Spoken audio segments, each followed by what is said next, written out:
वह केवल एक ही चैतन्य पुंज है जिसको गुरु कहा गया है। वही सही रास्ता बता सकता है कि मौत से भयभीत होने की जरूरत नहीं है। उस मौत के लिए अपनी सुरक्षा के लिए बंदूक को भाले और तलवार तमंचे रखने की जरूरत नहीं है। उस मौत से बचने के लिए उस घर की खिड़कियों को चारों दीवारों को बंद करने की जरूरत नहीं है। उस मौत से बचने और मौत को पार करने के लिए, मौत को ठोकर मारने के लिए और ठोकर मार करके आगे बढ़ जाने की जो क्रिया है वह अपने आप में साधनात्मक क्रिया है। उसको साधना कहा गया है। शरीर में साधयति, शरीर को साध करके जो ठोकर मारने का चिंतन रख सकता है, जो ठोकर को पूरे ब्रह्मांड को रख सकता है। हमारे यहाँ पर हरिग्रीव एक देवता का चिंतन किया गया है जो पूरी पृथ्वी को अपनी ठोकर में रखता है।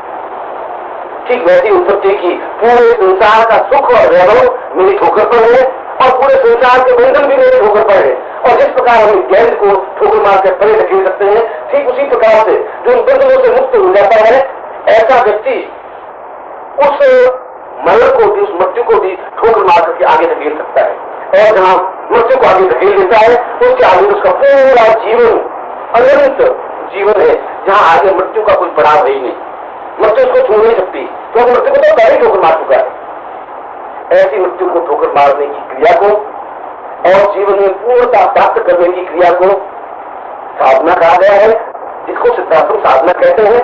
मगर यह साधना लौकिक व्यक्ति नहीं बता सकता, पिता नहीं बता सकते, मां नहीं बता सकती, भाई और बहन, पत्नी और पुत्र ये नहीं बता सकते, क्योंकि वे तो पूर्ण बंधनग्रस्त है। जो बंधनों से मुक्त है, जिसकी आत्मा मुक्त है, जिसके प्राण मुक्त है, जो अपने आप में गुरु है, वजनदार है, जिसके ज्ञान का पुंज है, वो उस रास्ते को, उस चिंतन को बता सकता है।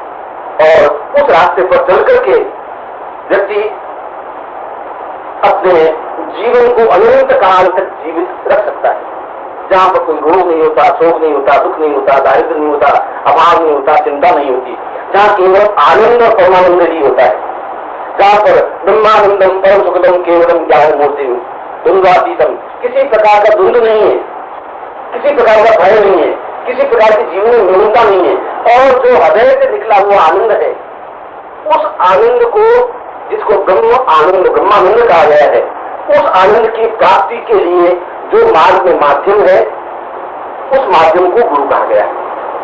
हम मनुष्य हैं और हमें पूर्ण देवत्व तक, उस ब्रह्म तक पहुंचना है, पर हमने ब्रह्म को देखा नहीं है, हम ब्रह्म को जानते भी नहीं है, हम ब्रह्म का चिंतन विचार अपने आप में पहचाना नहीं है, हमें यह भी मालूम है उसका स्वरूप, उसका आकार, उसका चिंतन विचार क्या है, वो कैसा है, ये हम नहीं जानते। मगर उन दोनों के बीच में एक कड़ी है जिसको गुरु कहा गया है, उसको हम जानते हैं।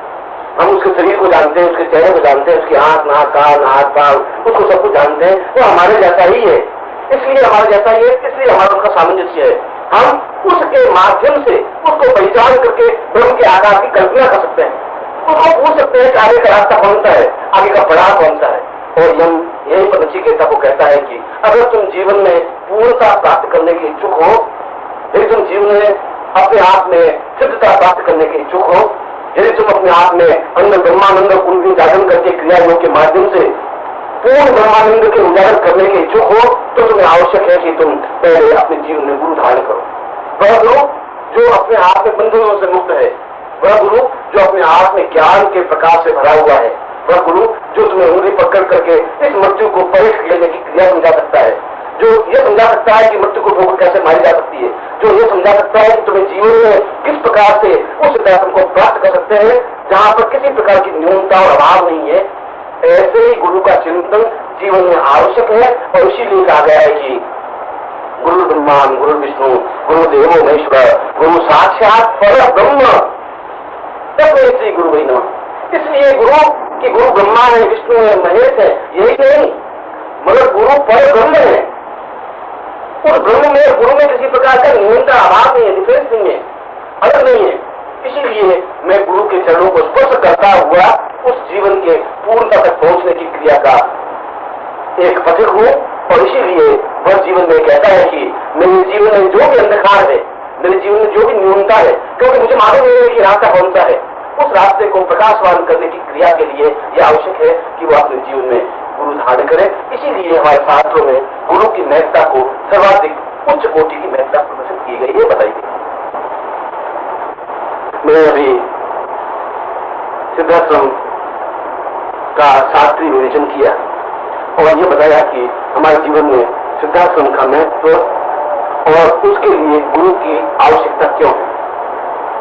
जितने भी उपनिषद बने हैं उन सारे उपनिषदों में गुरु को बहुत अधिक महत्व दिया गया है और उस महत्व देने के पीछे कारण यह है कि व्यक्ति स्वयं समझता नहीं है कि मेरे जीवन का लक्ष्य, मेरे जीवन का उद्देश्य क्या है, कैसे प्राप्त करूं।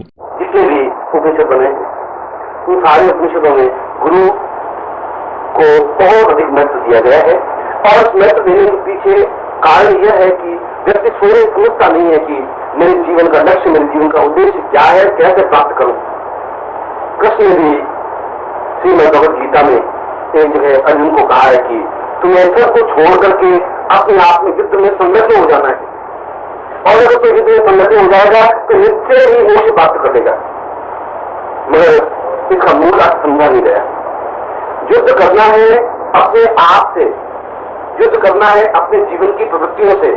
व्यक्ति स्वयं ही अपने आप में युद्ध कर सकेगा, वो तो केवल सलाह दे सकेगा, गाइड कर सकेगा। वो अपने आप में युद्ध करे, निरंतर विचार करे कि मेरे जीवन की न्यूनताएं क्या है, मेरे जीवन की कमियां क्या है, मैं किस प्रकार से अपने जीवन में सफलता प्राप्त कर सकता हूं।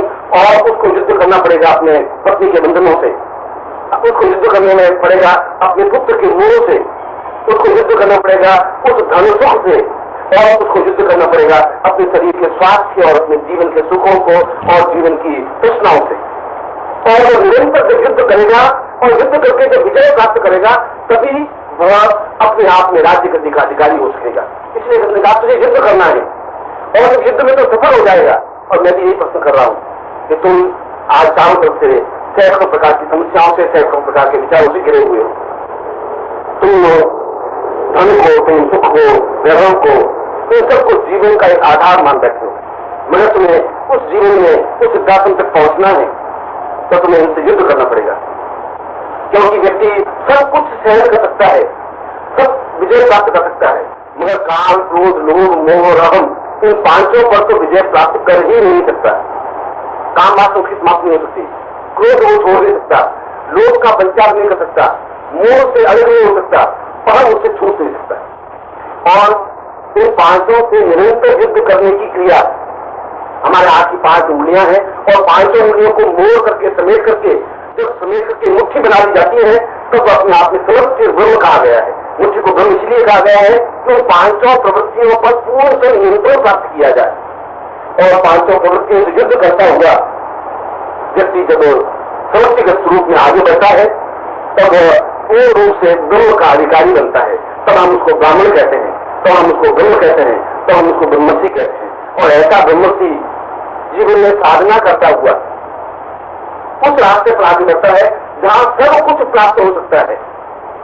एक सन्यासी जिसके पास कुछ नहीं है मगर साधना का बल है, साधना की ताकत है, क्यों जीवन उसने साधना की है और वह केवल खड़ाऊ पहने हुए और केवल 4 आने की लंगोट लगाए हुए अगर खड़ा हो जाता है तो करोड़पति भी उसके चरणों में मिट जाता है। करोड़ों रुपये का मालिक होते हुए भी वह चरणों में बैठता है, वो चरणों पर लिपटता है, वह समझता है कि मैं चरणों की दूरी के बराबर हूं। इससे अनुमान लगाया जा सकता है कि धर्म और साधना का जो युद्ध होता है तो विजयी कौन होता है। ये लौकिक जीवन में हम देखते हैं। साधना के द्वारा ही, मंत्रों के द्वारा ही, तंत्रों के द्वारा ही, योग और दर्शन के द्वारा ही हम उस रास्ते को प्राप्त कर सकते हैं जिस रास्ते से हम मृत्यु को परे धकेल सके, मृत्यु को विजय प्राप्त कर सके, इच्छा अनुकूल मृत्यु का वर्णन कर सके और जीवन में सिद्धांत तक पहुंच सके।